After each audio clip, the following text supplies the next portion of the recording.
Off day.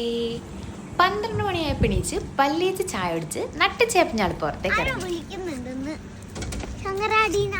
എന്നെപ്പോലെ തന്നെ എൻ്റെ മൂക്കും പിന്നെ എല്ലാവരും നല്ല ബഹുമാനമായതുകൊണ്ട് അച്ഛനെ ശങ്കരാടി നട്ടോ വിളിക്കുക. ചെറുതിൻ്റെയും വലുതിൻ്റെയും പ്രഹസനത്തിന് ശേഷം ഞങ്ങൾ പിന്നെ വണ്ടിയിൽ കയറി. അവിടുന്ന് നേരെ വിട്ടത് പോലീസ് സ്റ്റേഷനിലേക്കാണ്. ഇവിടെ അത്യാവശ്യം തല്ല് കേസൊക്കെ ഉള്ളതുകൊണ്ട് ഇവിടെ ഇച്ചിരി പരിപാടി ഉണ്ടായിരുന്നു. ചുമ്മാ പറഞ്ഞു കേട്ടോ, കുറച്ച് പേപ്പർ വെക്കായിരുന്നു. അവിടുന്ന് നേരെ വിട്ടത് ഷാർജ റോള മാർക്കറ്റിൽ.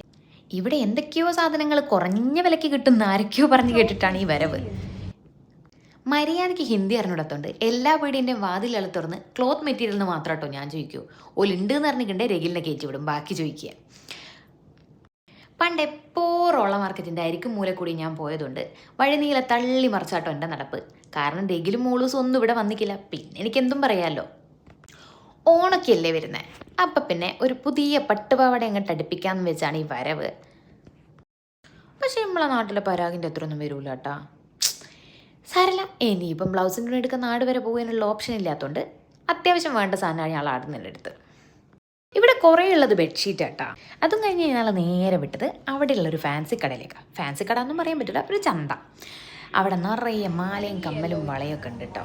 എനിക്ക് ഈ മാലയും കമ്മലും വളയൊക്കെ കണ്ടാൽ പിന്നെ ഒരു എന്തെല്ലോ ഒരു വിരലാട്ടോ.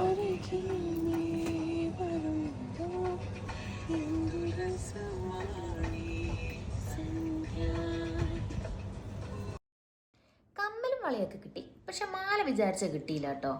ഭേദുവാണെങ്കിൽ ഏടുന്ന ഒരു ബബിൾസും പൊക്കി പിടിച്ച് വരുന്നുണ്ടായിരുന്നു. കുറേ നാൾ മാല ട്രൈ ചെയ്ത് നോക്കി, പക്ഷെ വിചാരിച്ച കളറൊന്നും അങ്ങോട്ട് സെറ്റായില്ല. സോ കൈ കിട്ടിയ സാധനങ്ങളൊക്കെ വാരിക്കുട്ടി ഞങ്ങൾ മെല്ലെ അവിടെ നിന്ന് അങ്ങോട്ട് പുറത്തേക്ക് ഇറങ്ങി.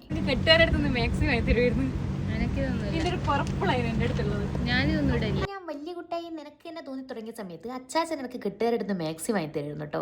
അതിൻ്റെ നൊസ്റ്റ് ഒന്ന് ഇറക്കിയതാണ്. പിന്നെ അടുത്ത് കണ്ടൊരു പീടിയെ കയറി നിറച്ചും ഫുഡ് അടിച്ച് നേരെ വീട്ടിലേക്ക്. ഇപ്പം അത്രയേ ഉള്ളൂ ഇന്നത്തെ വിശേഷം.